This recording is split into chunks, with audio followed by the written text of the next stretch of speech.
શ્રીજી મહારાજ, બાપાશ્રી, અનંત અનાદિ મહામુક્તો, અનાદિમુક્ત પરમ પૂજ્ય શ્રી નારાયણ મામા, અનાદિમુક્ત પરમ પૂજ્ય શ્રી લીલામાસીની દિવ્ય સભામાં બિરાજિત સર્વે મુક્તોને મારા કોટાન કોટી વંદન સાથ ખૂબ હેતપૂર્વક જય સ્વામિનારાયણ. અમૃતસાગરમાં આપણે બીજું પ્રકરણ છે. ગયા વખત આપણે 19મો મુદ્દો લીધો હતો. આજે 20મો મુદ્દો છે કે બધાને વિશે તેનું ભલું થાય અને કલ્યાણ થાય એવા જ શુભ સંકલ્પ કરવા, પણ તેનું અહિત થવાનો સંકલ્પ ન કરવો. એટલે હવે બધાને વિશે આપણે શિક્ષાપત્રીમાં મહારાજે લખી દીધું છે કે કોઈ આપણને ગાળ દે, આપણું અપમાન કરે, ગમે તે કરે, પણ તેને સામે ગાળ દેવી નહીં અને તેનું ભૂંડું થાય એવો સંકલ્પ પણ કરવો નહીં. આ જે મહારાજની આજ્ઞા છે એના પાછળ એટલું મોટું વિજ્ઞાન રહેલું છે કે હવે જે બધા લોકો છે ને, આ જે વિજ્ઞાન છે ને એને વૈજ્ઞાનિક રીતે સાબિત કરવા માટે મથે છે અને એ લોકો એના માટેના પ્રયોગો કેટલા બધા કરે છે અને એ લોકો સાબિત પણ કરે છે. એટલે એની પાછળ એમ છે કે હવે ધારો કે એ મહારાજના સમયમાં તો મોટા મોટા સંતો મુક્તો કેવા બધા સમર્થ, બરાબર, જરાક આમ એક સંકલ્પ કરે તો એ પ્રમાણેનું બધું થઈ જાય, કારણ કે એવા સમર્થ મુક્તો હતા. એટલે એના સંકલ્પો પણ એવા સમર્થ હોય, જોરદાર હોય કે શક્તિશાળી હોય કે એ સંકલ્પ કરે એ ભેગું બધું થવા માંડે.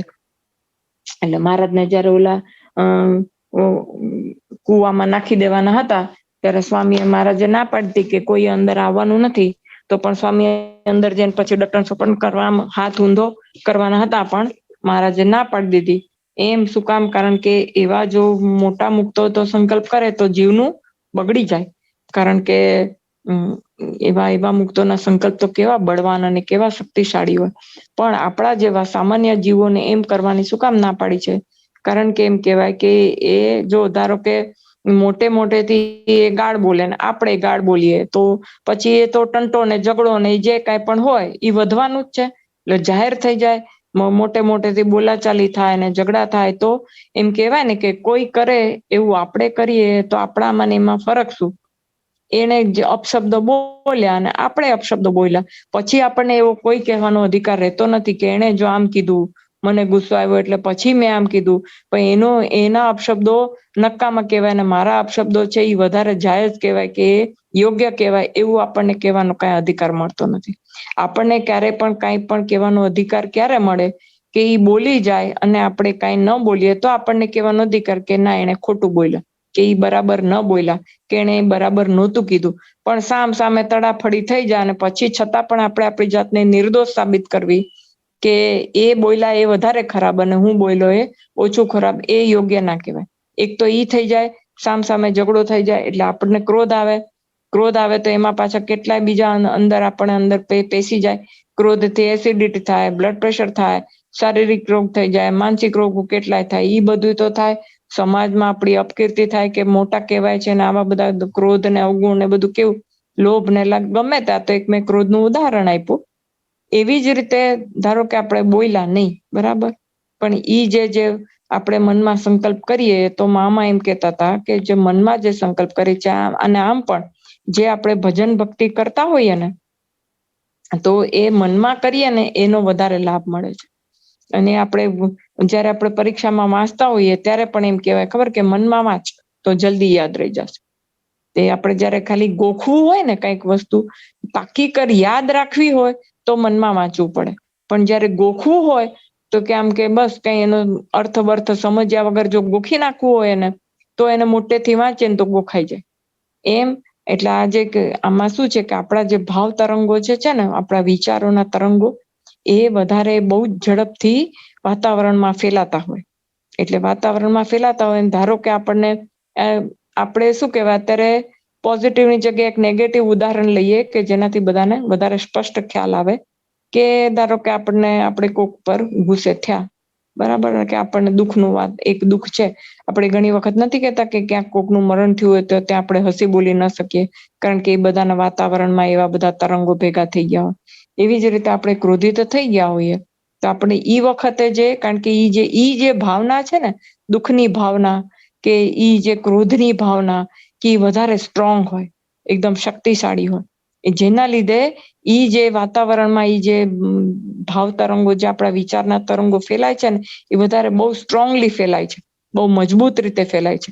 એટલે જેવા એ ફેલાય એટલે શું થાય કે એના જેવા બીજા જે વાતાવરણમાં જેટલા ભાવ તરંગો એવા હતા, ક્રોધના કે દુઃખના કે જે પણ કાંઈ આપણે જે વિચાર તરંગો આપણે વાતાવરણમાં મૂક્યા છે, એવા બધા ખેંચાય ને એની આગળ આવે. કારણ કે જેમ લોહચુંબક જેટલું વધારે મજબૂત અને સ્ટ્રોંગ લોહચુંબક હોય, નાનું હોય, નાનકડું પણ એટલું શક્તિશાળી ન હોય તો 2-4 વસ્તુને ખેંચી શકે. પણ જેમ લોહચુંબક વધારે શક્તિશાળી ને એનામાં ચુંબકત્વ વધારે હોય, એ આજુબાજુની થોડીક દૂર રહેલી વસ્તુ હોય ને એને પણ પોતા પર તરફ આકર્ષિત કરી લે. એ તો આપણે ટ્રેનના ડબ્બા જોઈએ તો 2 ટ્રેનમાં લોહચુંબક એકબીજાથી ખેંચાની કેટલી બધી શક્તિ થઈ જાય છે એ લોકોમાં, કે નો ડાઉટ હૂક હોય છે કે જેનાથી ડબ્બા જોડાયેલા રહીએ, પણ લોહચુંબક પણ હોય છે કે જેનાથી એકબીજાના ડબ્બા જોડાયેલા રહીએ છે. એમાં કેટલો બધો સામાન, ડબ્બાનું કેટલું બધું વજન, વ્યક્તિઓ કેટલા બધા બેઠેલા હોય, કે માલગાડી હોય તો એમાં કેટલો બધો માલ છતાં પણ એકબીજાને ચોંટેલા રહીએ છે ને, એટલી બધી વજન હોવા છતાં પણ. એવી જ રીતે જેમ લોહચુંબક જેટલું વધુ શક્તિશાળી, એમાં વધારે વસ્તુ આકર્ષિત થઈને ચોંટી શકે છે, એમ આપણા જે નકારાત્મક વિચારો કે સકારાત્મક વિચારો જે કાંઈ પણ હોય એ એટલા બધા સ્ટ્રોંગ હોય છે કે એના લીધે આજુબાજુના જેટલા પણ નકારાત્મક જે વિચારો હોય એ સ્ટ્રોંગ થઈને એની તરફ ખેંચાય ને એમાં ચોંટાઈ જાય. એટલે એક તો એ આપણા વિચાર હોય ને, બીજા નકારાત્મક જે વિચાર હોય એ આપણા વાતાવરણમાં, જે આપણી આજુબાજુ જે આપણે જે નકારાત્મક વિચાર કર્યો હોય એની જે ભાવ તરંગ હોય ત્યાં ફરતા હોય, એમાં બીજા કેટલાય આવીને ચોંટી જાય. એટલે ઈ જે છે એનું વજન એટલું બધું વધી જાય, ઈ જે નકારાત્મક વિચારો છે, ભાવ તરંગો, ઈ પાછા આપણી તરફ ખેંચાઈને આપણામાં સમાઈ જાય ને આપણને વધારે ને વધારે દુઃખી કરે. અથવા તો આપણે ક્રોધિત થઈ ગયા હોય તો એવા જે બધા વિચારો, બીજા ક્રોધના વિચારો છે, એ વધારે ને વધારે આપણને ક્રોધિત કરે છે. એટલે હવે આમાં શું થાય કે ધારો કે 2 જણ ઝઘડતા હોય, બરાબર, તો જેના વિચારો વધારે સ્ટ્રોંગ હોય એ સામાવાળાને મળી જાય. એટલે ઓલો સામોવાળો વધારે ગુસ્સો થાય. સામોવાળો વધારે ગુસ્સો થાય તો એના વિચારો વધારે ઓલા કરતા સ્ટ્રોંગ થાય, તો વળી પાછા એના ભાવ તરંગો આને મળે. એમ ક્રોધનું વાતાવરણ એકબીજાને અરસપરસ મળવા કરતા ક્રોધનો જે ઝઘડો ચાલે છે એ વધારે પછી ઉગ્ર બનીને ચાલ્યા કરે સામે. પણ એક માણસ શાંત થઈ જાય અને સામું ન બોલે તો એના ભાવ તરંગો, જે શાંત પ્રકૃતિના ભાવ તરંગો હોય ને, હંમેશા સ્ટ્રોંગ હોય. ઓલા ક્રોધના હોય એ અસ્તવ્યસ્ત, કારણ કે વિચાર તરંગો એના બધા અસ્તવ્યસ્ત હોય ને, અને શાંતતા જે છે એના વિચારો સ્ટ્રોંગ હોય. એટલે ઈ ઓલાને મળે તો પછી ધીરે ધીરે ઓલો બી શાંત થઈ જાય. ઓલો બુદ્ધ ભગવાનનું નથી કે એને ક્રોધ કરવાનો કેટલાય પ્રયત્ન કર્યા, ઓલા આવીને ગાળો બોલ્યો ને થૂક્યો તો એ શાંત રહ્યા. તો એના જે શાંતતાના જે તરંગો હતા એ ઓલાને સ્પર્શ કરી ગયા અને એ પોતે પણ શાંત થઈ ગયો. એવી રીતે કે છે કે આપણે જે છે એના શુભ થાય એવો જ આપણે વિચાર કરવાનો. એનું અશુભ થાય, ગમે એટલું આપણા માટે કોઈ અશુભ કર્યું હોય તો એનું શુભ થાય એવા સંકલ્પ કરવાથી એનામાં જેટલા પણ શુભ ગુણો હોય ને, ધારો કે આપણે એની સાથે ઝઘડો થયો કે અથવા તો એની સાથે આપણે કોઈ ખરાબ વ્યક્તિ છે, ચાલો કે આપણે એની સાથે બોલવાનું પણ નથી થયું, કંઈ નથી થયું, છતાં પણ આપણે એના માટે જો શુભ વિચાર કરીએ તો એનામાં જેટલા પણ શુભ ગુણો હોય ને એ આપણામાં આવે. કે આપણામાં એટલે ઓલામાંથી ઓગળી જાય છે ને એમાંથી જતા રહીએ છે એવું નહીં, પણ જે શુભ ગુણોના જે ભાવ તરંગો છે ને એ આપણે મળીને આપણામાં જે સારા ગુણો છે એ વધારે ને વધારે મજબૂત બનતા જાય છે. એટલા માટે આ જે વિજ્ઞાન છે એ વિજ્ઞાનને ધ્યાનમાં રાખીને મહારાજે એમ કીધું હતું કે ઈ જે કોકના વિશે જે છે, આપણે ભલે ઈ આપણું ખરાબ ઈચ્છે પણ આપણે તો નહીં જ જથવાનું. એટલે કે છે ને, નાખે અદાવત દીએ ગાળું, તેને ભક્ત સમજે દયાળુ. કે છે ઈ એના જે ગુણો છે એ પ્રગટ કરે છે, હું મારા ગુણો પ્રગટ કરીને એને શાંત પાડીશ એમ. એટલે અત્યારે જે આ પરદેશમાં ને આ બધા કે ને કે લો ઓફ એટ્રેક્શન, એના ઉપર મોટા મોટા સેમિનારો યોજાય છે અને કેટલા મોટા પુસ્તકો લખાયા છે, કેટલી બધી વિડીયો, અને એના જોનારા અને એના સાંભળનારા એને વાંચનારા એટલા બધા લોકો છે કે ત્યાં હવે જયારે મહારાજે તો શિક્ષાપત્રીમાં આટલા વર્ષો પહેલા લખી નાખ્યું કે આ વસ્તુ કે કોઈ આપણને ગાળ દે આપણે એની સામે ગાળ ન દેવું, તેનો ભૂંડો થયો સંકલ્પ પણ ન કરવો. એ જે વાત છે એના ઉપર અત્યારે કેટલાય લોકો લાખોપતિ ને કરોડોપતિ થઈ ગયા આ એક વિચાર ઉપર, અને મોટા મોટા પુસ્તકો લખે છે. કે આપણે આમ કરવાનું, એનું ભલું થાય એવો સંકલ્પ કરવાનો, આમ નહીં કરવાનો એના વિશે, તો પછી આપણે બે એવા થઈ જઈએ છીએ ને જો સારું ઈચ્છે તો ઈ પણ સારો થઈ જાય ને આપણે વધારે સારા થતા જઈએ છીએ ને એ જે બધું છે એના ઉપર તો કેટલું કેટલું અત્યારે દુનિયા ચાલી રહી છે આ વિચાર ઉપર તો. એટલે કે છે કે બધાને તેના ગુણ દોષથી ઓળખી રાખવા, એનામાં કયા કયા ગુણો છે કયા, પણ આપણે એના પ્રત્યે કોઈ ભાવ પ્રદર્શિત નથી કરવાનો કે ખાલી ઓળખી રાખવાના છે કે હા એમાં આટલા ગુણો છે ને આટલા અવગુણો છે. કારણ કે ભાવ પ્રદર્શિત થાય છે એનો અર્થ એમ થયો કે આપણે ઈ ભાવમાં એના જે ગુણો છે દોષો છે એમાં વહી ગયા, એની સાથે આપણે થઈ ગયા, એ ગુણો માને એના અવગુણો માને, તો એની સાથે આપણે થઈ ગયા તો પછી એ જે ભાવ તરંગો છે આપણા વાતાવરણમાં ફેલાવશું આપણે, તો એ જે આપણા ફેલાવશું તો એના જેવા બીજા જે હશે આકર્ષિત થઈને એમાં ભળીને પાછા આપણને અસર કરશે. એટલે કે છે ને એક બુમરેંગ જેવું એક હથિયાર હોય છે કે આમ એલ આકારનું હોય, તો એ એને ફેંકે એટલે જ્યાં પણ જે ઠોકાવાનું હોય કે જે વસ્તુ પાડવાની હોય કે જેને મારવાનું હોય એને મારીને પાછું જે વ્યક્તિ ફેંકવું હોય ને એની પાસે ગોળ ફરીને પાછું આવે. એટલે હંમેશા એવું કહેવાય છે કે આપણા જે વિચારો છે કે ઈ ગોળ ફરીને હંમેશા આપણી પાસે આવે. એટલે એમ કે દિવાલ પર તમે જેટલા જોરથી બોલ ફેંકો એટલો જ જોરથી એ બોલ તમારી પાસે પાછો આવે છે ને, એમ વાતાવરણમાં જેટલા આપણે સ્ટ્રોંગલી વિચારો ફેંકીએ એટલા સ્ટ્રોંગ થઈને બીજા વધારે સ્ટ્રોંગ થઈને એ પાછા આપણી પાસે આવે. તો હવે આપણે નક્કી કરવાનું કે આપણે કેવા વિચારો વાતાવરણમાં ફેલાવા છે, કે આપણને કેવા વિચારો જોઈએ છીએ, આપણે સારું થવું છે કે આપણે ખરાબ થવું છે. એટલે આપણે હંમેશા વાતો કેવી કરવી છે કે આપણે જે કાંઈ પણ મોટેથી બોલીએ છીએ કે મનમાં વિચારો કરીએ છીએ બધું વાતાવરણમાં જાય છે. એ જે એક પણ વિચાર છે એના ભાવ તરંગો તરત જ વાતાવરણમાં ફેલાઈ જાય છે. તો હવે આપણે આપણી આજુબાજુ કેવું વાતાવરણ રાખવું છે એ આપણે નક્કી કરવું પડે. અને એક આપણે કેવા સ્ટ્રોંગ વિચારો આપણે મૂકવા છે કે જેથી કરીને એ વિચારો વધારે ને વધારે બીજા એવા વિચારોને ખેંચી અને આપણી તરફ આવીને આપણને વધારે ને વધારે સ્ટ્રોંગ બનાવે. એક જે સાધક હોય એને ખાસ કરીને વિચારી રાખવું પડે કે મારે શું કરવાનું છે. એટલે એમ કે છે કે કોઈ પણ હોય તો એને જાણી રાખવું પડે કે એનામાં આટલા આટલા અવગુણો છે, કેટલા એનામાં આટલા આટલા ગુણો છે, તો એના જે ગુણો છે એ મારામાં કેમ આવે એ 100% પ્રયત્ન આપણે કરવા જોઈએ. કે આ જે છે ને એને બધા લોકોની મદદ કરવાના બહુ સારો ગુણ છે એનામાં, કે કોઈ માંદું હોય ને તો તરત જ એની સેવા કરવામાં પહોંચી જાય છે. કે એ કાંઈ પણ હોય, આ તો એક સામાન્ય ઉદાહરણ આપું છું કે અધ્યાત્મની દ્રષ્ટિએ જોઈએ તો એમ કે એના આજ્ઞા પાલનનું એનામાં બહુ છે, કે તો મારામાં આટલું ઓછું છે તો મારામાં કેમ આવે, અથવા તો એનામાં એને વાતમાં ક્રોધ બહુ થઈ જાય છે, અથવા તો એને બીજું કાંઈ પણ લોભ છે, તો એ આપણે ખાલી જાણી રાખવાનું છે. એના પ્રત્યે ઈ આ છે એનું ખરાબ છે, આવું તો કાંઈ હોતું હશે, એનામાં એવો કોઈ ભાવ આપે એ એના જે ગુણ અવગુણ છે એ એને મુબારક, મારા છે એ મારામાં હું શું ફેરફાર કરી શકું છું એ મારે જોવાનું છે. બાકી દરેક ખાલી આપણે એટલા માટે એક સાધક એ ધ્યાન રાખવાનું છે. મામા આપણને અહીંયા એટલું એ સમજાવે છે કે તેમનો સંગ યોગ્ય છે કે નહીં એ આપણને ખબર પડે. કે આપણે ધારો કે કોકમાં આપણને આપણી દ્રષ્ટિએ, કદાચ એની દ્રષ્ટિએ ન પણ હોય, પણ ધારો કે આપણે થોડું ઘણું આધ્યાત્મિક આપણે જાણતા હોઈએ તો એવા લોકોનો આપણે સંગ કરવો જોઈએ કે જે આપણને આધ્યાત્મિકતામાં આગળ લઈ જાય, કે જે આપણને સહાય કરે. કે ધારો કે આપણે ધ્યાન કરતા હોઈએ કે માળા પૂજા કરતા હોઈએ તો એમાં આપણને જે અડચણ આવતી હોય તેનું નિરાકરણ આપી શકે, કે અથવા તો આપણે સમાજની અંદર જે કાંઈ પણ આપણે કાર્ય કરતા હોઈએ એમાં આપણને મદદરૂપ હોય, અથવા તો અડચણરૂપ ના બનતા હોય. ચાલો મદદરૂપ એક વખત ન પણ હોય, દરેકે દરેક વ્યક્તિ આપણને મદદરૂપ થઈ શકે એવું જરૂરી નથી હોતું, પણ એટલીસ્ટ આપણને અડચણરૂપ નથી થતી આ વ્યક્તિ કે એનામાં એવા ગુણો છે કે આપણને ઇન્ફ્લુઅન્સ એટલે કે ને કે આપણને પ્રભાવિત નહીં કરી શકે, એવા લોકો સાથે તો એટલીસ્ટ આપણે દોસ્તીને આપણે વ્યવહાર રાખી શકાય ને. એટલે એક સાધક છે એને તો કાયમ જાગૃત રહેવાનું જ હોય કે મારે શું કરવાનું છે ને શું નથી. કારણ કે એની સાધના પથ પર તો એ દરેકે ઝીણામાં ઝીણી વસ્તુ એને અસર કરવાની છે. એટલે આપણે જયારે આપણે જાતને સાધક કહેતા હોઈએ તો નાનામાં નાની વસ્તુ જે છે એ આપણને અસર કરે.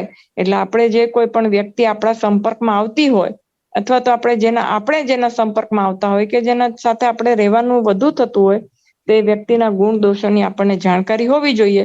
અને કે છે કે જો એમનો સંગ યોગ્ય છે કે નહીં આપણને ખબર પડે.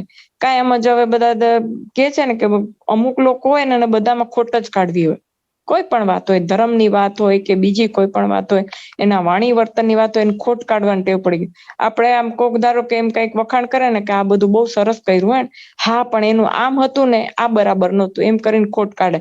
આપણે કઈક કહીએ ને કે પેલા છે ને ધ્યાન બહુ સરસ કરે છે, હા પણ ધ્યાન કરતા હશે પણ સાથે સાથે આમ, એટલે એને બીજી બધું આવું બધું બહુ છે. એટલે એ કાંઈ પણ આપણે જે અમુક લોકો હોય ને એ કે ને કે ગમે એટલું સારું કરો, એ ક્યાંકથી ને ક્યાંકથી ખોટો પાણીમાંથી પોરા કાઢી જ લે. એટલે એવા લોકો હોય તો એવા આપણે કોનો સંગ કરવો છે, આપણે સાધના પથ પર કોણ છે, આપણે કારણ કે છે ને કે ગમે તેવું હોય, આપણું લક્ષ્ય આપણે ચૂકવું ના જોઈએ કે મારું લક્ષ્ય શું છે. પરિસ્થિતિ બસ થોડા સમય માટે ધારો કે આમ તેમ થઈ જાય તો એ પછી પાછું આપણે જે આપણું લક્ષ્ય છે એના તરફ આપણી ગતિ થવી જોઈએ, અને આપણી જે પથ છે એના ઉપર આપણે ચાલતા રહેતા હોવા જોઈએ. એટલે એવા લોકો આપણે ગુણ દોષથી ઓળખી રાખવાના, એટલે આપણને ખબર પડે કે એનો સંગ યોગ્ય છે કે નથી. અયોગ્ય સંગથી બચી શકાય. ધારો કે આપણને એમ થાય કે આ તો બહુ આખો દિવસ કુચલી જ કર્યા કરે છે, કે આખો દિવસ કાંઈ ભગવાનનું કરતા, અથવા તો એ જે કરતા હોય પણ એનાથી મને ફાયદો થાય છે કે નુકસાન. એના કોક આવીને રોજ જ આપણા ઘરે બેસીને કે મને અધ્યાત્મની વાતો કરો, અને આપણને એમ થાય કે હા બિચારા સારા છે અને જો ભગવાનની જ વાતો ગમે છે, પણ એને આપણે વાતો કરવાથી આપણું જે હોય એ બધું અટકી જતું હોય, તો પછી એ વસ્તુ આપણે બંધ કરવી પડે ને. ભલે ને ગમે એટલા સારા હોય, આપણને એમ કે ચાલો મારે આ સમજવું છે ને કથા વાંચવી છે ને તમે મને આ જ્ઞાન કરો, રોજ આપણા ઘરે આવીને બેસીને આપણો સમય બગાડતો આપણું તો રહી જ જાય ને. જે સાધક હોય એને પોતાની પ્રગતિના જે બધા જે પ્રસન્નતાના સાધનો છે, મહારાજના પ્રસન્નતાના અને પોતાની પ્રગતિ માટે જે કાંઈ પણ કરવાનું હોય એ બધું અટકી પડે. તો પછી હવે ભલે ને એ ગમે એટલા સારા હોય તો એ વ્યક્તિનો સંગ કરવો કે નહીં, એ બી હોય ને. કાં તો પછી એને અમુક વખતે કહી દેવું પડે કે આ સમય સુધી તમે ના આવતા ને આ સમયે આવજો. પણ એમ કે આપણે પછી એવું, એટલે કોનો સંગ કરવો, કેટલો સંગ કરવો, એ સાધક એકદમ એમ સમજણપૂર્વક એને ધ્યાન રાખી લેવું પડે. કારણ કે એ જે તમે એનામાં ગુણ દોષ છે જાણો જ નહીં, અને ગમે તેમ એનું જે હોય આપણે શું એમ કરીને જો આપણે એમ કરતા હોઈએ, આપણે એના વિશે જાણકારી જ ના હોય અને એના વિશે વિચાર જ ના કરીએ, તો પછી એનો સંગ કરવાથી આપણને ફાયદો થાય છે કે નથી, એ એના પ્રત્યે આપણે બેદરકાર થઈ જઈએ. એટલે એમ કે ને ઊંઘતા જ રહીએ આપણે. હવે જેને જે કરવું હોય, દુનિયામાં તો બધી પ્રકારના મનુષ્ય હોય, એમાં આપણે શું, આપણે આપણું કરો ને. હા આપણે આપણું જ કરવાનું છે. અધ્યાત્મની બાબતમાં તો એકદમ સ્વાર્થી જ બનવાનું છે, આપણે આપણું જ કરવાનું છે. પણ કેવા લોકોનો સંગ કરવો, મામા આપણને અહીંયા બહુ સ્પષ્ટપણે સમજાવે છે કે બધાની જાણકારી આપણી પાસે હોવી જોઈએ, જેનાથી આપણને ખબર પડે. ધારો કે આપણે એનો સંગ કરવાનો વારો આવે છે એટલે કે આપણે એનું અપમાન કરી દેવાનું છે એવું નથી, પણ કે એને કેટલી સાથે કેટલા સમય પૂરતો આપણો એનો સંગ યોગ્ય છે, અને પછી વધારે પડતું થાય તો એનો સંગને આપણે કેટલો ઇગ્નોર કરવું છે. આપણને જાણકારી હોય એટલા પૂરતું પણ દરેકના વિષયનું વ્યક્તિત્વ આપણે જાણી રાખવું બહુ જરૂરી છે. આવી સમજણથી સાધકમાં દુર્ગુણો દૂર થઈ સદગુણોનો વિકાસ થવાથી નિર્દોષતા અને નિર્મળતા આવે છે. દરેકમાં એક તો ગુણ જોવા કે છે ને કે એના વિશે અશુભ સંકલ્પ કરવો નહીં, કે એનું ખરાબ થાય એવો સંકલ્પ કરવો નહીં, એનું અહિત થાય એવું તો કરવું જ નહીં. તો એમ જયારે એવી એક ટેવ પડી જાય, એ જે કાંઈ પણ કરતા હોય પણ એનું તો ભગવાન એને સદબુદ્ધિ આપજો, ભગવાન એના જીવનું રૂડું કરજો. અને ખાલી મનમાં આપણે કોઈને કહેવાનું નથી કે હું એના વિશે આવો સંકલ્પ કરું છું, હું કોઈ વિશે ખરાબ સંકલ્પ નથી કરતી, કેવું કાંઈ. એ બધું જે છે ને એ આપણી પોતાની અંગત સાધના માટે છે, ને આપણા અંગત જે આપણું પ્રોગ્રેસ છે એના માટે છે. એ બધું એમાં આપણે કે મારું વ્યક્તિત્વ આટલું સરસ છે, હા હું કોઈ દિવસ મારે તો કોઈ વિશે અશુભ સંકલ્પ કરવાનો નથી. અને ભલે ને એ જે કરતા હોય, હે ભગવાન, એને એમ મોટેથી કાંઈ નથી બોલવાનું. દરેક વિશે આપણે ખાલી મનમાં જાણી રાખવાનું છે, અને મનમાં જ આપણે એનો સંગ કરવો કે નથી કરવો એ આપણે નક્કી કરી લેવાનું છે. આપણને ધારો કે એના કોઈ ગુણ ગમતા હોય તો એ જયારે ગુણ હોય એવા કંઈ પણ હોય તો આપણે એ વખતે એ ગુણને આપણે કહીને એના ગુણ આપણે એનામાં કયા ગુણો છે એના વિશે જાણકારી મેળવીને આપણે એ ગુણ આપણામાં કઈ રીતે કેળવી શકીએ એનું આપણે જાણકારી લઈ લેવાની હોય. કે એના જે દુર્ગુણો છે આપણે એના સંપર્કમાં આવીએ તો ખબર તો પડે ને આપણને કે આ એનામાં દુર્ગુણ છે, આપણે નથી લેવાના, ગ્રહણ નથી કરવાના. અથવા તો આપણે જે સાધક હોઈએ તો સાધકને ખબર હોવી જોઈએ કે મારે સાધનામાં કયા દુર્ગુણો છે હોય એ મારા કામના નથી, એટલે એ જે બધા છે મારે એનું કામ નથી. એટલે કે આપણે જયારે એવા રસ્તે ને એવી ટેવ પાડી દઈએ ત્યારે પછી આપણે નિર્દોષ થઈ જઈએ. પછી આપણને એમ કે છે કે મામા કે પછી નિર્મળ થઈ જાય, પછી આપણામાં કોઈ એવી વધારે એમ કે છે ને કે ઓલા બધા દુર્ગુણોને પછી આપણે આમ કપટીને આપણે સ્વચ્છ થઈ જાય, ચોખ્ખા થઈ જાય, એકદમ નિર્મળ થઈ જાય. પછી આપણને કોઈ પ્રત્યે દ્વેષ ભાવ કેવું ના આવે. એટલે કે ને કે નિર્દોષ છે સાવ, એકદમ બાળક જેવા નિર્દોષ. એટલે બાળકને કેવું હોય, કોઈ માન કરે, અપમાન કરે કે એને જરાક આપણે વૈઢા હોઈએ ને, ધારો કે નાના બાળકને એની માં વઢે ને તો રૂએ ખરા, પણ પછી છાનું રેવાય એની માં પાસે જ જાય.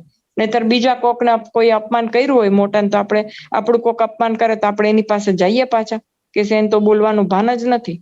પણ બાળક કેવું નિર્દોષ, જરાક એને ગમે એટલું વૈડા હોય, રોવે કરે, પણ એની મા પાસે જ છાનું રે પાછું, એની માં જ બોલાવે, માં વઢી હોય તોય. અને જરાક કંઈક બીજું કંઈક પાણી પીવડાવે કે જો આમ જો કરે પાછું હસવાય મંડે. એની માં એને એટલું બધું વઢી હોય છતાં પણ બધું જ ભૂલી જાય, એક જ મિનિટમાં, એક સેકન્ડમાં ભૂલીને હસવા માંડે, જાણે કઈ થયું જ નથી. એની માં એને વઢી જ નથી કે એના ઘરના કોઈ એને વઢ્યા જ નથી. એટલી નિર્મળતા ને એટલી નિર્દોષતા આપણામાં આવે છે. ધારો કે પણ આ જે આવી રીતે કરીએ કે કોઈના વિશે અશુભ સંકલ્પ જ ના કરીએ અને એનું સારું થાય એવા જ સંકલ્પ કરીએ. એટલે ઓલા કે છે ને, ઓલા કે બુરા દેખન મેં ગયા, બુરા ન મિલ્યા કોઈ, જો દિલ ખોજા આપના મુझसे બુરા ના કોઈ. જયારે એવું થાય કે કોઈનામાં અવગુણ જ ન દેખાય, હા જાણકારી રાખવાની, મામા કે છે, પણ બાકી બધામાં એમ જો આપણે અંદર ઝાંકીએ ત્યારે એમ ખબર પડે કે એના આટલા અવગુણ જોઉં છું, પણ મારામાં તો આટલા બધા અવગુણ છે. તો એનું એ લોકોને દર્શન નહીં થતું હોય? થતું જ હોય, બધાને થતું હોય. આપણને એના અવગુણ દેખાતા હોય તો એના આપણા ન દેખાતા હોય? બધાને દેખાતા હોય, પણ અમુક જણ બોલતા ન હોય. આપણા જે ડાપણ મારીને બોલી જાય તો પછી ઓલાને ન ગમે, અપમાન જેવું લાગે. પછી આપણે એમ કહે કે મેં તો સારી ભાવનાથી એવું કીધું, પણ શું કામ કહેવાનું? મામા એમ કે છે ખાલી જાણી રાખવાનું, અને આપણે આપણી જે સાધના છે એમાં આપણને જો એ મદદરૂપ થતા હોય તો એનું આપણે ગ્રહણ કરવાનું, બાકી એને છોડી દેવાનું. એટલે આવું જયારે આપણને એવી ટેવ પડે ને, ત્યારે આપણે બાળક જેવા નિર્દોષ થઈએ. એટલે કે છે ને, દેવ જેવો પવિત્ર થઈને દેવની પૂજા કરે ત્યારે એ દેવ પૂજાને અંગીકાર કરે છે. એટલે દેવ જેવો પવિત્ર, એટલે મહારાજમાં તો કઈ એવા અવગુણો કે દુર્ગુણો કઈ હોય? એટલે કેવા નિર્મળ હોય, સ્વચ્છ હોય, કોઈ પણ જાતનું. એટલે એવા આપણે થવું પડે. ત્યારે આપણે આ જે કે છે ને કે બધું એવરીથિંગ ગોઝ ટુગેધર, બધું એક સાથે જાય. એટલે કે આપણે પેલા સ્વભાવ છોડવાના, બધા આવા સારા સારા ગુણો ગ્રહણ કરવાના, પછી આમ વ્યવહારમાં નીતિમત્તા રાખવાની, પછી હું ધ્યાન કરીશ, એમ નહીં કે આજે બધું કરતા કરતા, ભગવાન ભજતા ભજતા આ બધું એ બધું એક સાથે થયા જ કરે. એના માટે કઈ વિશેષ સમય ને વિશેષ આમ કોઈક જગ્યાએ જઈને કરવાનું છે એવું તો છે જ નહીં. આ બધું સાથે સાથે થયા કરતું હોય. કારણ કે ધ્યાન ભજન જે મૂર્તિ પાકી કરવાનો સમય છે, એ તો કે છે ને ભાઈ કે અડધી કલાક કે પોણી કલાક, જેમ જેને અનુકૂળ પાડે એમ. વધારે બેસી શકે તો વાંધો જ નથી, એટલે એ તો સારામાં સારું કહેવાય. પણ એટલે એમ કે જેને જેવો સમય હોય, પોતાની જે બધી જે ફરજો હોય એ બધું બજાવતા બજાવતા જે કામ છે એ કરતા ભગવાનનું સોંપેલું છે એમ કામ માની અને ભક્તિરૂપ કરી અને કરવાનું. પણ આવી નિર્દોષતા અને નિર્મળતા કેળવવી પડે, તો ધીરે ધીરે સાધના પદ પર એની જે પ્રગતિ છે આગળ વધે. નહીતર તો એમ કે ને, યાંત્રિક, ઠેરનો ઠેર, ગમે એટલું કરે ને આ બધું જે છે, કોકની કુથલી કરવી ને કોકની નિંદા કરવી ને આ કરવું ને આમાં, એટલે પછી ગુણ દોષ જોવાનું હોય ને તો ઈ જ જોયા કરે. આનામાં આ બહુ સારું હો, આનામાં આ તો બહુ ખરાબ. હવે ઈ ખાલી જાણકારી લઈ લેવાની, એને ગોખ આપણે નથી કરવાનું. કે પછી એવી ટેવ પડી જાય બધામાં ગુણ દોષ જ જોયા કરે. પણ જોઈ જોઈને કરવાનું શું? આપણે ખાલી જાણકારી રાખીને ભૂલી જવાનું છે. પછી એનું વ્યક્તિત્વ એને મુબારક, આપણું વ્યક્તિત્વ આપણને મુબારક. આપણા જે ગુણ સ્વભાવ છે એ આપણને મુબારક, એના ગુણ સ્વભાવ, એની પ્રકૃતિ સ્વભાવ છે એને મુબારક. બધા એમ કે કોક આપણું, ધારો કે કોક આપણું સાંભળી શકે એમ હોય તો આપણે એને કહેવાય. તો સામે પક્ષે આપણે તૈયારી રાખવી પડે કે આપણી કે ઈ આપણને જયારે કહેશે ત્યારે નિખાલસ ભાવે આપણે પણ એનું સ્વીકાર કરીને આપણે કાઢવાના પ્રયત્નો કરવાના. કેમ કે આપણે સર્વગુણ સંપન્ન તો હોઈએ નહીં. સાધના પથ પર જયારે આપણે કોકને સલાહ સૂચન આપતા હોઈએ ત્યારે સામે પક્ષે આપણે એવી તૈયારી હોવી જ જોઈએ કે કોક આપણને નાનામાં નાનું માણસ કેમ આવીને કઈ નથી જતું કે તમારે આ ધ્યાન રાખવાનું છે, તો આપણે નિખાલસતા પૂર્વક એને ગ્રહણ કરી શકીએ એવા, અને એને માની ગુસ્સે થયા વગર. તો આપણે કોઈક નાનું માણસ, ધારો કે આવીને કે નાનું બાળક, ચાલો નાનું માણસ તો ચાલો કદાચ આપણે અપમાન ના કરીએ, આપણને એવી સમજણ, નાનું બાળક પોતાના ઠેકાણાથી મને આવીને સલાહ આપવા બેસી જાય છે, કઈ ખબર તો કે મને નહીં ખબર હોય એમ. ધારો કે એને આપણે ન કહીએ ને તો મનમાં તો એવું સમજીએ કે મને કેવા બેસી જાય છે. પણ ભલે ને આપણે એનો ભાવ સારો હતો કે ધારો કે એને એવી ટેવ છે કે બધાને સલાહ આપી એમ એને મને સલાહ આપી એની ટેવ પ્રમાણે, કે પણ એનો કહેવાનો ભાવાર્થ સારો હતો કે ખરાબ હતો કે જે હતો, પણ આપણે એની સલાહને કઈ રીતે લઈએ છીએ એના ઉપર આપણી પ્રગતિનો આધાર છે. એની સલાહ એ બોલી ગયા એમાં આપણી પ્રગતિનો આધાર નથી. આપણી પ્રગતિનો આધાર એના પર છે કે એણે જે કીધું છે એને આપણે કઈ રીતે લઈએ છીએ, અને લઈને પછી આપણને મનમાં ધારો કે આપણને હોય બીજાને સારું લગાડવું, હવે ઈ તો કહી જાય એવા તો કેટલાય હોય ને કેટલું અપમાન, એમ બોલીને કોકને કહેવાથી શું થાય, એમ આત્મશ્લાઘા થાય કે મને તો કાંઈ અપમાન લાગતું નથી, એ તો બોલી જાય, એને તો એવી ટેવ જ છે, અથવા મને શું એવું કઈ મન તો માન અપમાન, પણ નથી લાગતું તો નથી લાગતું. આપણે કોઈને કહેવાનું ક્યાં આવશ્યકતા છે.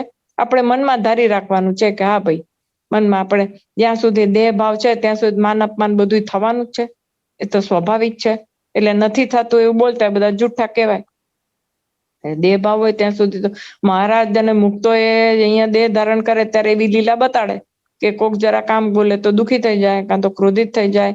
તો એટલે આપણે એ બધાથી પર થવાનું છે, 100%ની વાત છે. પણ હજી જ્યાં સુધી સાધના પથ પર છીએ ત્યાં સુધી તો એ બધું રહેવાનું. એટલે મામા એક સાધક માટે કેટલી બધી તકેદારી રાખવાનું કે છે કે આવું જે વચન છે એ ધ્યાન રાખી લેવાનું, અને આપણે નિર્દોષ થતા શીખવાનું, નિર્મળ થતા શીખવાનું, કે આપણે ચોખ્ખા રહેવાનું અંદરથી. આપણું ચૈતન્ય જે રૂપી જે તળાવ છે એમાં વિચારોના વમળો નાખી નાખીને ડોળાયેલું બનવા જ નહીં દેવાનું. અત્યારે જરા કે કોકની વાત કરીએ તો આપણે કેટલા બધા અંદર એને જે ન બોલ્યું હોય ને ઈ આપણે વિચારી લઈએ કે આ તો મારું માનવું છે કે ઈ આમ વિચારતા હશે એટલે એને આમ કીધું, કે આ તો મારું માનવું છે કે ઈ તો એ આવી રીતે આમ ગુસ્સો કર્યો ને પણ અંદર તો ઈ આમ વિચારતા હશે કે આમ. હવે ઈ શું વિચારે છે, આપણે શું વિચારવાનું કામ છે. એટલે એમ કે એવા બધી એવી બધી પંચાત કરીને નિર્મળ અને નિર્દોષ થઈ ચોખ્ખા થઈ જવાનું. એક સાધકનું શું કામ છે, તો કે આ કામ છે ભાઈ, તું નિર્દોષ રે, માન અપમાનમાં બહુ અંદર શું કહેવાય કે ને કે એન્ડ્રોસ થઈ નહીં જવાનું, કે અંદર ખૂપી નહીં જવાનું એ બધામાં, ને નિર્મળ થતા શીખવાનું એક સાધકે, તો એનો પ્રગતિ થાય એવું મામા કે છે. એટલે આ 20મો મુદ્દો આપણને મામા આવી રીતે સમજાવે છે. તો હવે 21મા મુદ્દામાં એમ કે છે કે જીવોના સામાન્ય દોષો તો ભગવાન તથા તેમના મુક્તો દ્રષ્ટિ માત્રમાં દૂર કરી નાખે છે, પરંતુ પ્રસિદ્ધિનો, કીર્તિનો કે એવો કોઈ બંધનકારી રાગ જીવમાં રસબસ વણાઈ ગયો હોય તો પ્રભુ તેવા રાગવાળાને પણ માધ્યમ બનાવી તેમના દ્વારા અમુક કાર્યો સાધી લેતા હોય છે. સામાન્ય દોષો એટલે આપણે આમ કહે ને કે ધારો કેમ કે ધાર્યું કરાવવાની ટેવ, આમ બધો મહિમાને બધું બહુ જાણતા હોય, પણ ધારો કે મોટા મુક્તો હોય, મામા જેવા મોટા મુક્તો હોય, તો મામા કે આપણે આમ કર્યું હોય તો હા મામા આપણે એમ કરીએ, આપણે એ બરાબર છે. પછી પણ મામા એમાં છે ને આપણે આમ કર્યું હોય તો આમ કરીને તો પછી એમ કઈને પોતાનું ધાર્યું કરાવે. બરાબર, મામા વિશે ભાવ બધો પૂરેપૂરો જાણતા હોય, મામા કોણ છે એ જાણતા હોય. પછી મામા કઈક કે આપણે આમ આવી રીતે આમ જઈએ તો સવારમાં આપણે નીકળી જઈએ, કે આમ જવું હોય, ધારો કે આ તો ઉદાહરણ આપું છું, તો કે હા મામા આપણે એમ નીકળી જતા, પણ મામા આપણે જમીને નીકળીએ તો, પણ મામા આમ પણ જઈએ, પણ વચ્ચે આવે છે ને એટલે એનો અર્થ એ કે એની મરજી આ છે, મામા તમે તો આમ કીધું છે પણ મારી મરજી આમ છે, આપણે એમ કરીએ તો એમ કરીને પોતાનું ધાર્યું કરાવવું હોય, કાં તો પોતાના અમુક જે વચનો હોય મનાવાના હોય મોટા મુક્ત પાસે, કે પોતે કંઈક બીજા આગળ મનાવી, એવા ઈ જે બધા છે ને એ સામાન્ય કહેવાય. એવા જે મામા એમ કે છે કે એવા જે સામાન્ય વધુ પડતું બોલ કરવાની ટેવ હોય, મોટા મુક્ત વાત કરતા હોય તો વચ્ચે વચ્ચે પોતે હા મામા પછી છે ને આમ હતું ને એનું આમ નહોતું, એમ કરીને વળી પાછા પોતે વાત કરવા માંડી જાય.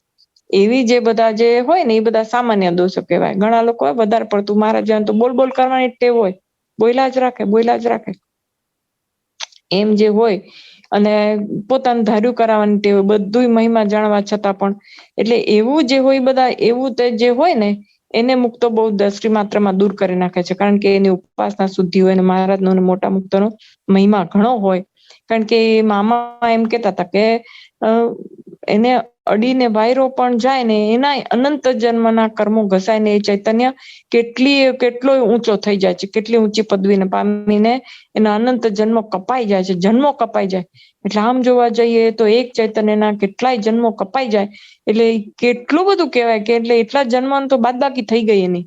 તો આ વિચારી કે એક જન્મમાં અત્યારે આપણે આટલી બધી લમણાકૂટ થાય છે, આમ ને તેમ ને સુખ ને દુઃખ ને આ ભણવું કરવું કેટલું બધું માથાકૂટ, એવા કેટલાય જન્મોનું એનું બધા કર્મો ને બર્મો બધું કપાઈ ગયું ને આપણે અહીંયા કેટલું ક્રિયામાન ને સંચિત ને પ્રારબ્ધ કેટલા કર્મો ભોગવવાના, કેટલું કરવાનું, આ કરવું ને તે કરવું, બધામાંથી કેટલી બધી છુટ્ટી મળી જાય. તે એક વાયરો અડવાથી એવું થાય તો મામા કહે છે દ્રષ્ટિ માત્ર એની દ્રષ્ટિમાં જે જીવ આવે એટલે આમ હવે આ બધા આપણે કહે ને કે વર્તમાન શું કામ ધરાવવાનું, તો એ આટલા માટે એની દ્રષ્ટિમાં એ જીવ ચડી ગયો, આપણે એનો હાથ સોંપી દીધો એટલે પછી શું મુક્તો શું કરે કે વર્તમાન ધરાવે. એટલે મામા જેવા મુક્તાની તો વાત જ જુદી કહેવાય કે એની પાસે જે દ્રષ્ટિમાં આવે એમાં જ તો એનું બધું કલ્યાણ થઈ જાય. પણ આપણે જે સાધન દશામાં ઉચ્ચ સાધન દશા વાળા વર્તમાન ધરાવે તો એ શું કરે કે સંકલ્પ કરે કે મહારાજ બાપા મામા તમે આ જીવને તમારા હસ્તક લઈ લેજો અને એના ચૈતન્યને ઉર્ધ્વીકરણ પામે એમ કરજો, એ મહારાજનો મહિમા સરસ રીતે સમજે એમ કરજો, એમ કરીને એ જીવને સોંપી દે. એટલે એ જીવને પછી મામાની દ્રષ્ટિમાં લાવી દે. એટલે મહારાજ મામા કે છે કે એવા મુક્તોની દ્રષ્ટિમાં આવે એમાં કેટલા એના આવા જે બધા દોષો હોય ને એને માફ કરી દે. ને માફ કરી દે એટલે શું થાય કે જે દોષો માફ થઈ જાય એટલે ચૈતન્ય ઉર્ધ્વગતિને પામે ને આગળ ને આગળ જતો થાય. એટલે આવા જે બધા સામાન્ય દોષો હોય છે એને તો કે દ્રષ્ટિ માત્ર જે દ્રષ્ટિમાં આવ્યા ને ઈ ભેગા જ. એમાં પછી બીજો વિશેષ સંકલ્પ કે એક વાર દ્રષ્ટિમાં આવ્યો ત્યારે એક ગયો ને બીજી વાર દ્રષ્ટિમાં આવ્યો ત્યારે બીજો ગયો ને એમ નહીં. એ જે આવા બધા સામાન્ય દોષો હોય ને તો એક વાર દ્રષ્ટિ પડે એમાં જ છૂમંતર થઈ જાય. એટલે એ મોટાની દ્રષ્ટિ કેવી કહેવાય, આમ આપણે એમ વિચાર કરીએ તો એમ થાય કે ઓહો કેટલું બધું, એમ કે આવા બધા સામાન્ય દોષોથી તો એ જીવને તરત પર કરી દે. ભલે પછી એનામાં એ જીવમાં એ આપણને દેખાય કરે પણ પછી એને નડે નહીં એવું કરી દે. એ કેવી મહાનતા ને કેવી દયાળુ કૃપા દ્રષ્ટિ કહેવાય. એમ એવી દ્રષ્ટિમાં કેટલું ઓલું કે ખાલી દ્રષ્ટિ આપણને એમ થાય કે હા મામાએ ખાલી આંખ ઊંચી કરીને મારા સામે જોયું, એ જોવામાં કેટલું બધું થઈ જાય. આપણે એમ થાય કે મામા આજે કાંઈ બોલ્યા નહીં હો મારી સાથે, ખાલી મને જે સ્વામિનારાયણ કર્યા. જે સ્વામિનારાયણમાં એને આપણને શું આપી દીધું એ આપણને ક્યાં ભાન હોય, કઈ ખબર તો હોય નહીં. આપણે ખાલી એમ કે આજે કાંઈ નો વાત કર્યો, ખાલી જે સ્વામિનારાયણ કર્યા મામાએ તો એમ કે કાંઈ આપણને જ્ઞાન વાર્તા ન કરી કે કાંઈ ન કર્યું. એટલે પણ એમાં જ બધું છે. જે સ્વામિનારાયણમાં બધું આવી ગયું કે ખાલી આંખ જે સ્વામિનારાયણ બોલ્યા નહીં પણ આમ ઊંચું આંખ કરીને મલકા એમાં બધું થઈ ગયું. એવી ભાન હોવી જોઈએ ને આપણને. એ જીવને એ બધી ભાને મોટા મુક્તો જ આપે છે, એ જ્ઞાન એ મોટા મુક્તો જ કરે છે કે આમ એટલે આમ ને આમ એટલે આમ. મામાએ આપણને જ્ઞાન કર્યું કે નહીં કે આ જે છે ખાલી સામાન્ય દોષ હોય તો દ્રષ્ટિ કરે એમાં ઉડી જાય છે. પછી ભલે આપણને બોલ કરવાની ટેવ હોય પણ એ જે આધ્યાત્મિક પ્રગતિમાં પછી નડે નહીં એમ. એટલે કે જે બોલ કરવાની ટેવ હોય ને એનો સદુપયોગ કરી લે મોટા મુક્તો, કે એના જે હોય ઘણી વાર એને સાવ દૂર કરી દે. એવું ન હોય કે પોતાની જીદ પૂરી કરવાની જે હોય એ પછી એને જે સારા કામ માટે એની જીદ પૂરી થાય ને એવું કરી નાખે. કારણ કે એટલે એ વાત તો દ્રષ્ટિ માત્રમાં દૂર જ કરી દે કે એની, અથવા તો એને પેલા જે ભૂતકાળમાં એવું બોલ કરીને કે આવી રીતે કઈ પોતાનું ધાર્યું કરવાની ટેવથી જે કઈ પણ ભૂલ થઈ ગઈ હોય એનું એ બધું માફ જ કરી દે છે, તરત જ માફ કરી દે. અને પછી જે છે એટલે પણ કે પરંતુ આવા બધા જે નાના હોય ને એને તો ભગવાન અને મુક્તો લક્ષ્યમાં નથી લેતા અને દ્રષ્ટિ પડે ભેગા એને દૂર કરી નાખે છે. પણ પ્રસિદ્ધિનો રાગ હોય કે આ મને લોકો માને ને મને પૂજે ને મને પગે લાગે, પછી કીર્તિનો રાગ હોય કે મારી બધા વાહ કરે ને એવું બધું જે હોય એવો કોઈ બંધનકારી. કારણ કે આ જે કીર્તિ પ્રસિદ્ધિના રાગ છે ને એ જીવને બંધનકારી થઈ જાય છે અને અનેક જન્મો કરાવી દે છે અને આપણે પ્રગતિ રૂંધી નાખે છે. સાધના પથ પર આપણે જે ચાલતા હોય ને કીર્તિ પ્રસિદ્ધિના રાગ છે ને એ આપણી પ્રગતિને રૂંધી નાખે છે. એટલે આપણને ત્યાં અટકાવી દે અને ત્યાં અટકાવવાનો વધારે પડતો જો એ રાગ થઈ ગયો હોય તો પીછેહટ પણ કરાવી દે. આપણે જેટલું બધું ભેગું કર્યું હોય બધી સાધના કરીને અથવા તો મહેનત કરીને એમાં પાછા પડી જાય. એટલે મામા કહે છે ને કે રોજનો સરવાળો રાખવો ભાઈ, કે આજે રાત પડે એટલે જોઈ લેવું કે આજે આગળ વધ્યા કે પાછળ પડ્યા. એટલે આપણને ધારો કે પાછળ પડ્યા એટલે શું, કોકે આપણને વખાણ કર્યા તો આપણને બહુ ગમ્યું, કે કોકે આપણને નિંદા કરી તો આપણને દુઃખ લાગી ગયું, આપણને આજે કોકે આપણને મોટા આસને બેસાડ્યા ને આવો આવો કર્યું તો એમાં આપણને બહુ આમ લાભ થઈ ગયો. એટલે ઈ બધું જો આપણે એમાં લેવાઈ ગયા તો આપણું પીછેહટ થઈ કહેવાય કે આ ભાઈ આજે તો આધ્યાત્મિકતાના રસ્તે હું પાછળ પડી, આગળ તો નથી જ વધી.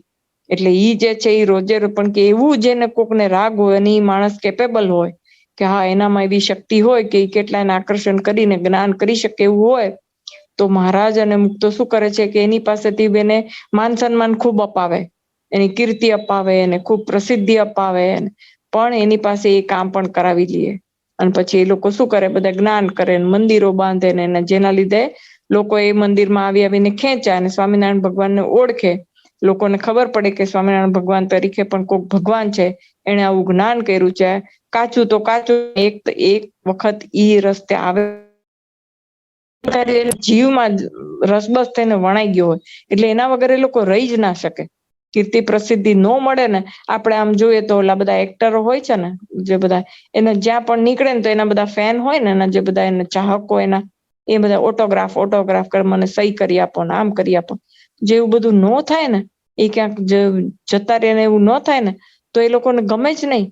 એ લોકોને ધીરે ધીરે હાવ ડિપ્રેશનમાં આવી જાય છે જયારે એવું થાય ને ત્યારે, કે હાય હાય કે મને કોઈ મારું ચાહક વર્ગ ન રહ્યો એમ. એટલે આવા જે હોય ને, જે લોકોના જીવમાં એ પ્રસિદ્ધિ વણાઈ ગયું કે એના વગર એ લોકોને ગમે જ નહીં ને ચાલી જ ન શકે, પણ એ લોકોને કાર્યશક્તિ વધારે હોય ને બીજા જે ગુણો હોય, આ જે બધા અવગુણ એક હોય, કીર્તિનો પ્રસિદ્ધિનો અવગુણ પેસી ગયો હોય, પણ બીજા કાર્યશક્તિના ને એવા બધા ઘણા બધા ગુણો હોય, તો એનામાં એ કામ કરાવી લે કે જેનાથી અનેક જીવનું રૂડું થતું હોય ને. કારણ કે જીવો સ્વામિનારાયણ ભગવાનને ઓળખે, મંદિરો બાંધે, આશ્રમો બાંધે, સારા સારા કાર્યો કરે, તો એ કાર્યોને એનાથી જીવો જે છે એ ખેંચાય ને એ તરફ આવે, ભગવાન તરફ વળે. એટલે જે ભગવાન હોય ને મોટા મુક્તો, એવા લોકોને માધ્યમ બનાવી દે કે આ ભાઈ તું તારું કામ કર, લોકો તને માનપાન આપશે. ભગવાનને ક્યાં પડેલી છે પછી માનપાન મળવાથી કેટલા પાછળ જ પડતા જાય, પાછળ જ પડતા જાય, પાછળ જ પડતા જાય. એનો સરવાળો તો એ લોકો રાખતા નથી, હિસાબ તો લેતા નથી, કારણ કે એમાં ને એમાં જીવમાં જણાઈ ગયું હોય, એના વગર રહી નથી શકતા. મહારાજના વખતમાં ઓલા છે ને, લઘુ ભોજન કરી જીવે માન કે સંગ, 6 મહિનામાં એકવાર નીકળે. પછી મહારાજ ના પાડી રાજાને કે આજે કોઈ જાતા નહીં, તો ઝાડ ઉપર ચડી ચડીને જુએ કે કોઈ આવ્યું, પછી ન આવ્યું, બીજે દિવસે મરી ગયું. કારણ કે એને એમ થઈ ગયું કે લોકો મને માનતા નથી. એટલે કીર્તિ, આવા લોકોની કીર્તિ પ્રસિદ્ધિ જો ન મળે તો જીવ જતો રહે. એટલે ભગવાન શું કરે છે કે એવા એમ કે મામા એમ કે છે કે એવા લોકો હોય, આ એક અવગુણ હોય એ લોકોમાં, પણ કીર્તિ પ્રસિદ્ધિ એટલી બધી હોય એટલે સારા સારા કાર્યો કરી નાખે, લોકોને ભગવાન સન્મુખ કરે ને, એટલે જીવોને સારું થાય. એટલે ભગવાન સન્મુખ થાય પછી ધીરે ધીરે સંત સમાગમ કરે, વર્તમાન દરેક કોઈક સાચા સંતને મળે, કોઈક મુમુક્ષુ જીવ હોય તો આ બાજુ વળી જાય અને સાચું જ્ઞાન થઈ જાય તો એક જીવ ઉઘરી જાય ને. પણ જો ખોટા રસ્તે પાછા પડતા જાય તો પછી કેટલા જીવનું બગાડે ખરા. પણ એમ કે એક વખત મહારાજ એવું કરે છે કે જો ઈ જ્ઞાન સાચું કરે, કીર્તિ પ્રસિદ્ધિ આપીને કેટલાને જ્ઞાન કરાવી દે અને કેટલાને એ ભગવાન ઓળખાવી દે, એવું કામ પણ ભગવાન કરી લેતા હોય છે. એવું એમ કે એનો જે રાગ છે એને પોતાને એમ થાય કે આહા, હું કેટલું સારું કામ કરું છું, મને કેટલું માનપાન મળ્યું, જો લોકો હું સારું કરું છું તો જ લોકો મને માને છે ને, એવો એને ભ્રમ પેદા થઈ જાય. પણ ભગવાન એને માધ્યમ બનાવીને પણ એવી રીતે કામ કરી લેતા હોય છે, એવું મામા અહીંયા આપણને કે છે. એટલે આપણે કયા પથ પર રહેવું, માન સન્માન કેટલું રાખવું, કેટલું નહીં રાખવું, એ બધાની આપણે તો હંમેશા જાણપણા રૂપી દરવાજો ઉભા રહી અને જાગૃત રહેવું, અને આપણી જાતને કાંઈ બહુ મહાન સમજવી નહીં. આપણે તો હજી સાધના પથ ઉપર પાપા પગલી કરતા, આપણે એમાં તો હું મારી વાત જ કરું છું કે પાપા પગલી કરતા હોય કે જ્ઞાનબાન બહુ હોય નહીં, સાંભળીને ગોખેલું બધું બોલતા હોઈએ. એટલે આપણી જાતને કાંઈ બહુ એવી સમજવી જરૂરી નથી. બાકી તો હવે કાંઈ બોલવામાં બી ભૂલચૂક થઈ ગયો હોય તો માફ કરજો. સહજાનંદ સ્વામી મહારાજની જય, બાપા શ્રીની જય, સદગુરુ શ્રીની જય, સ્વામિનારાયણ ભગવાનની જય.